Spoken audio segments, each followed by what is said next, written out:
On October 11, 2018, the White House released a briefing statement regarding foreign policy titled Remarks by Vice President Pence at Conference on Prosperity and Security in Central America. That briefing statement said, Harry S. Truman Building, Washington, D.C. 10:05 a.m. Eastern Daylight Time. The Vice President, Secretary, thank you for your hospitality this morning and for the outstanding leadership that you have brought to your role as Secretary of State for the United States of America. To President Hernandez, to President Morales, Vice President Ortiz, Mr. Secretary, to Secretary Nielsen, and to our co-hosts from Mexico, Foreign Secretary Videgaray and Interior Secretary Navarrete, it is an honor. It is an honor for me to join you for the second year in a row at this annual Conference on Security and Prosperity in Central America. Welcome back to Washington, D.C. We are grateful for your participation and your partnership in this effort over the past year. Let me bring greetings this morning from a great champion of this hemisphere of freedom, and a great champion of the partnerships that are so well represented here. I bring greetings this morning from President Donald Trump. And I also bring his appreciation for your engagement and your participation in this effort.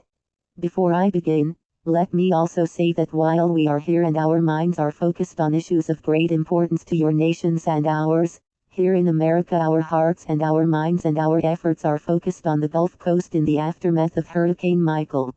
Hurricane Michael made landfall yesterday in the panhandle of Florida, continues to have impacts in Georgia and Alabama and the Carolinas. The President and I have been focused on our response efforts. We've taken decisive action in this country in coordination with state, local, and federal officials to prepare for this storm. And as speak, we are focused on the life-saving mission search and rescue and beginning to assess the catastrophic impacts of this hurricane. Let me also say that we also express our deepest condolences to the nations represented here and across Central America for the loss of life from the torrential rains that occurred over the past week. More than a dozen lives were lost, and we hope that you will carry back the condolences and the prayers to our neighbors and friends in the wake of those storms. And I want to thank you for the sentiment and concern for our country that each of you has expressed today. We will continue to work through this. We come together as Americans always do, in these moments. And as the President often says in challenging times, we are one American family. And to all of those affected by Hurricane Michael, I say to you, we are with you. We will continue to work with you until we rebuild and recover bigger and better than ever before. So thank you again. It is an honor to be with you today.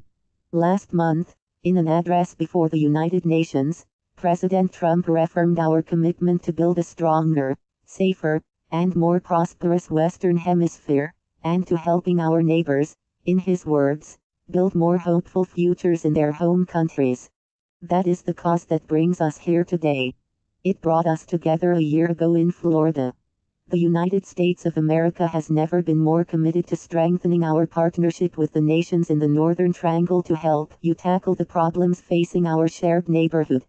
Your countries have faced the scourge of drug trafficking, gang violence and corruption for decades. Their effects have radiated outward, not just affecting your people but affecting your neighbors and affecting our nation, literally touching every nation in our hemisphere. Here in the United States, the American people see the terrible cost of drugs, of gang violence, of illegal immigration every day. Over the last year alone, more than 225,000 Guatemalans, Hondurans, and Salvadorans have left their homes and made the often dangerous journey to attempt to illegally enter the southern border of the United States. They accounted for more than half of all illegal immigrants apprehended at our southern border last year.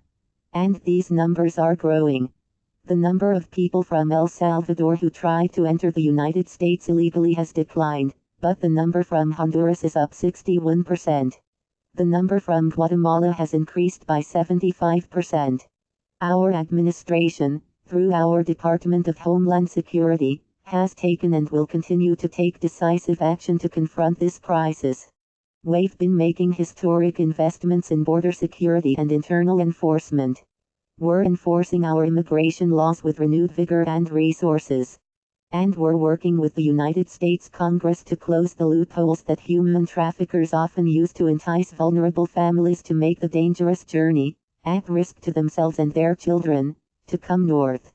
But to stem the flow of illegal immigration and drugs, as I said a year ago on behalf of the President and our administration, and as we've discussed when I gathered with many of you in the region last year, that we must confront these problems together. And we must confront them at their source within the Northern Triangle. Since this Congress first convened a year ago, I'm pleased to report that we have made measurable progress thanks to your leadership and your actions in strengthening security, promoting prosperity, and stemming the flow of illegal immigration across the region. But the challenges remain. Our nations have conducted joint law enforcement actions across the region. We lowered homicide rates in the Northern Triangle. We brought thousands of charges against gang members and money launderers. When it comes to economic prosperity, the nations of the Northern Triangle have formed a new customs union, which is supporting jobs and increasing trade in the region. USAID, the Millennium Challenge Corporation, the Overseas Private Investment Corporation, all continue to help encourage investments in your region, and we will continue to do so. As a part of our America Peace initiative, our Treasury Department is now working with Mexico's Finance Ministry and institutions like the World Bank to support economic reforms in the Northern Triangle, and we encourage energy development and infrastructure projects throughout the region. And last year, Honduras, Guatemala, and El Salvador helped ensure the safe return of nearly 75,000 of your citizens who had tried to enter the United States illegally. Last June, when I traveled to Guatemala with Secretary Nielsen, we called on countries in the Northern Triangle to take several concrete steps to help stem the migration crisis that's affecting our country and yours. And while some good progress is made, as I mentioned, we gather today because much work remains. But let me acknowledge the progress. President Hernandez, thank you for reappointing Attorney General Oscar Chinchilla, a strong defender of the rule of law. This is an important step to root out corruption and defeat the criminal networks within your borders. Honduras also has committed to double the number of your frontier police by 2020, from 400 to 800. And we are grateful for these actions and grateful for your leadership. President Morales, the United States is grateful that your First Lady will launch a public messaging campaign warning people not to enter the United States illegally. And, Vice President Ortiz, we want to thank you for partnering with U.S. law enforcement to identify more than 700 gang members since May of 2017. Thanks to our combined efforts, I'm pleased to report we've made 60 arrests of criminal ringleaders just in the past year.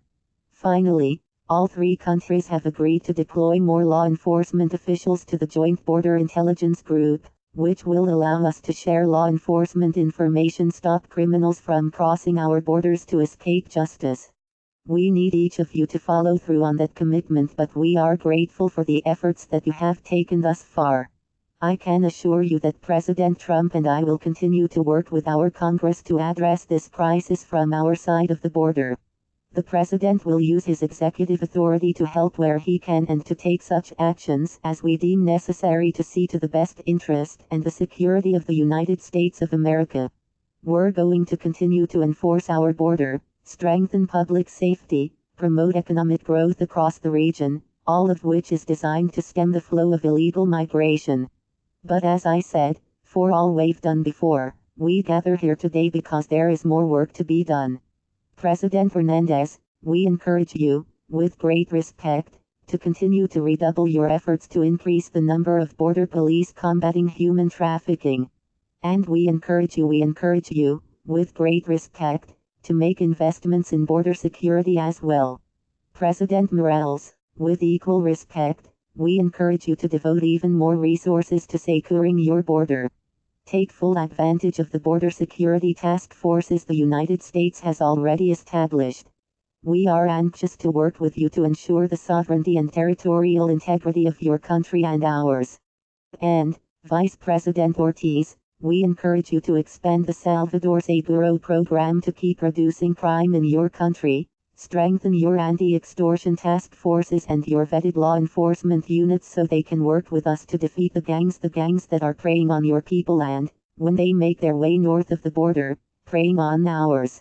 And I say to each of those nations represented here, on behalf of our administration, as you build commercial partnerships with other countries, including China, we urge you to focus on, and demand, transparency and look after your and our long-term interests. We also need all the nations in the region to reinforce a very simple message to your people, and it's a message from the heart. And that is, the leaders in this room and the governments that you represent should tell your people, don't put your families at risk by taking the dangerous journey north to attempt to enter the United States illegally. The truth is, your message can probably be summed up by telling them that if they can't come to the United States legally, they should not come at all. And say it with strength and say it with compassion as neighbors and as friends because it's the truth. We are commitment to border security and integrity. We're committed to the rule of law and your nations and your prosperity, but we all need to speak with one voice so that those who would exploit vulnerable families will do so no more. Ultimately, we do recognize though that prosperity in your nations will contribute greatly to allaying the migration crisis that we face. Your people will stay home if they believe there's a brighter future for them there. As the old saying goes, there's no place like home. And so we'll continue to stand with you to fight against corruption in your nations, to strengthen the rule of law, but also to spur job creation and economic growth in your nations. Today, even as countries like China tries to expand their influence in the region, the best way to solve these problems, we believe, is to strengthen the bonds between the United States and the Northern Triangle and all the nations of our hemisphere, to strengthen the economic ties between our nations. If you do more, I'm here to say on behalf of the President of the United States and the American people, well do more. We stand ready to help you unleash your energy resources, to create more business development in your countries, to increase collaboration between our universities and cultural exchanges, and more. That's why I'm pleased to announce that, at the President's direction, I will lead the U.S. delegation to Mexico on December the 1st to attend the inauguration of Mexico's new president, Andrés Manuel López Obrador. And it will be my great honor to represent the United States, along with the Secretary of State at that momentous occasion.